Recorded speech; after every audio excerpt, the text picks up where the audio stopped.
Atypical antipsychotics have some of the most complex mixtures of pharmacological properties in psychopharmacology.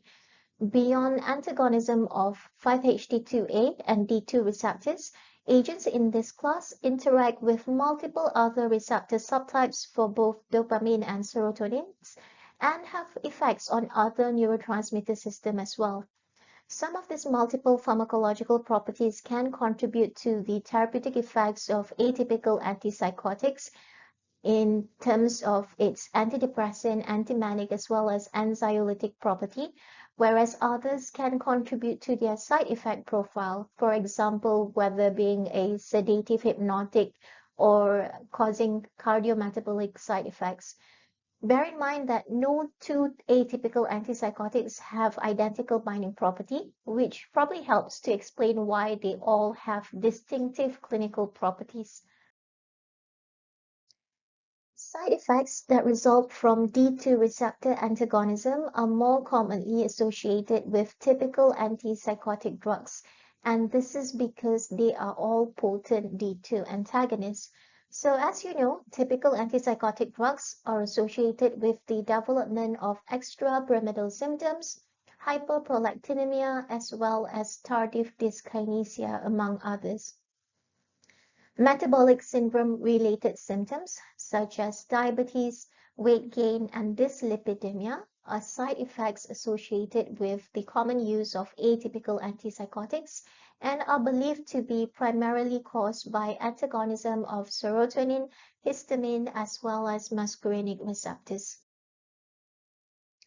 Although all atypical antipsychotics share a class warning for causing weight gain and risk for obesity, dyslipidemia, diabetes, and accelerated cardiovascular disease, there is actually a difference in terms of the spectrum of risk among the various agents. Clozapine and olanzapine are considered as atypical antipsychotics with high metabolic risk. Risperidone, paliperidone, and quetiapine are considered as atypical antipsychotics with moderate metabolic risk, and ziprasidone, aripiprazole, and lurasidone are considered as atypical antipsychotics that cause lower risk of metabolic disorders. This table represents the relative risk of metabolic abnormalities among the various atypical antipsychotic drugs. Clozapine and olanzapine are associated with high risk of metabolic abnormality, especially in causing weight gain, as well as diabetes and hyperlipidemia. Risperidone and quetiapine are considered lower risk for causing weight gain, and they do have some discrepancies in the results to indicate whether they can actually lead to diabetes as well as hyperlipidemia. Aripiprazole and ziprasidone have very low risk of causing weight gain, and they do not have any effect whatsoever on diabetes or the risk of diabetes as well as dyslipidemia. The pharmacological mechanisms for what propels a patient taking an atypical antipsychotic along the metabolic highway of disease are only beginning to be understood. The metabolic highway begins with increased appetite and weight gain and progresses to obesity, insulin resistance, and dyslipidemia with increases in fasting triglyceride levels. Ultimately, hyperinsulinemia advances to pancreatic beta cell failure, prediabetes, and then diabetes.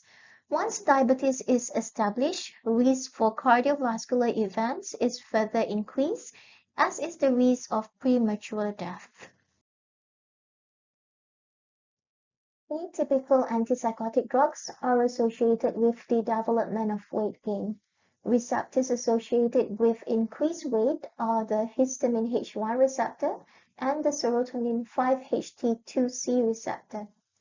Atypical antipsychotics are known to be antagonists at both of these receptor subtypes. 5-HT2C receptor, when activated, would block feeding instinct. So when an atypical antipsychotic blocks the 5-HT2C receptor in the ventromedial hypothalamus, it will result in that particular individual eating more.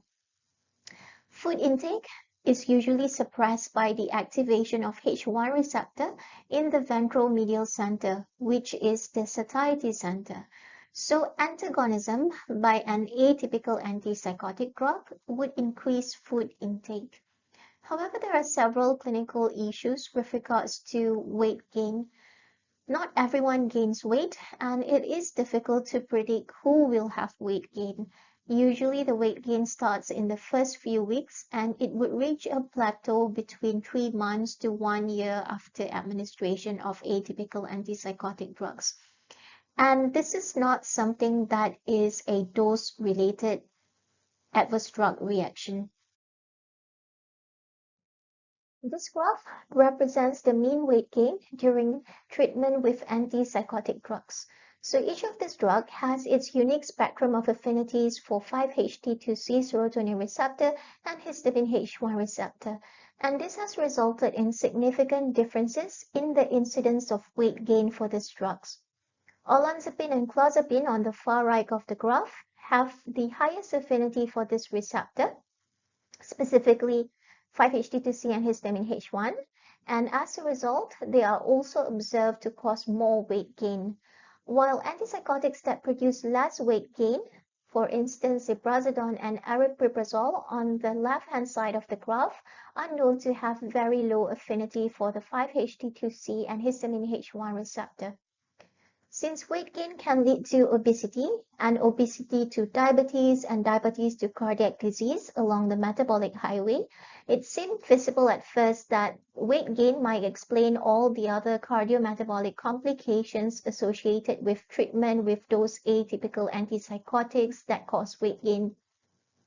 This may be true, but only in part, and perhaps mostly for those agents that have both potent antihistamine property and potent 5-HT2C antagonistic property, notably clozapine, olanzapine, and quetiapine. Antipsychotic drugs are also known to cause the development of hyperglycemia and consequently diabetes. In a normal situation, the pancreas secretes insulin via the activation of M3 receptor. In other words, activation of M3 receptor would trigger the release of insulin. Insulin is a chemical messenger that allows cells to absorb glucose, a sugar from the blood. A delicate balance of insulin regulates blood sugar in the body, and if insulin levels are too low, it can lead to excessively high blood sugar, and diabetes might then develop. Atypical antipsychotic drugs are known to have antagonistic property, or specifically M3 cholinergic receptor antagonist property. And the presence of atypical antipsychotic drug in the body would then cause blockade of the N3 cholinergic receptor, thus reducing insulin release. The decrease in insulin release means that there would be a high level of blood sugar due to the removal of the regulation process. And these high levels of blood sugar would then lead to the development of diabetes. We are now going to look at the effects of several antipsychotics on cholinergic-stimulated insulin secretion from isolated rat islet. In the first panel of the graph, on the y-axis is insulin release level, and on the x-axis is the time in minutes. And if you look at this graph closely, you would notice that carbachol, which is a muscarinic agonist, causes an increase in the release of insulin. Consequently, at therapeutically relevant levels of concentration, olanzapine and clozapine reduces insulin secretion that is stimulated by the 10 micromole of carbachol. And this is due to the fact that olanzapine and clozapine has antagonistic property on muscarinic M3 receptor. So low concentrations of olanzapine and clozapine can markedly and selectively impair cholinergic-stimulated insulin secretion by blocking the muscarinic M3 receptor, which could be one of the contributing factors to their higher risk for producing hyperglycemia and diabetes in humans. In contrast, risperidone And ziprasidone had no adverse effects on cholinergic-induced secretion. So if you look at the two bottom graph, you would see that the presence of ziprasidone doesn't cause any change in the level of insulin. Same goes with haloperidol, which is a typical antipsychotic drug. Haloperidol does not do anything in terms of insulin release. In the past hour or so, we have looked at schizophrenia and the various classes of drugs that are used in the pharmacological management of schizophrenia. By now, you should have a general idea on the similarities and differences between those two classes of typical or atypical antipsychotic drugs. Typical antipsychotic drugs are also known as conventional or traditional neuroleptics, or sometimes also known as the first-generation antipsychotic drugs, whereas the atypical antipsychotics are known as the second-generation antipsychotics. Typical antipsychotics are based on their D2 antagonism, whereas atypical antipsychotic drugs are modeled on 5-HT2 receptor and D2 receptor antagonism. Atypical antipsychotics are more effective in treating the negative symptoms of schizophrenia compared to typical antipsychotic drugs. So, this is one of the advantages of atypical antipsychotics, the fact that it addresses or it manages both positive as well as negative symptoms of schizophrenia.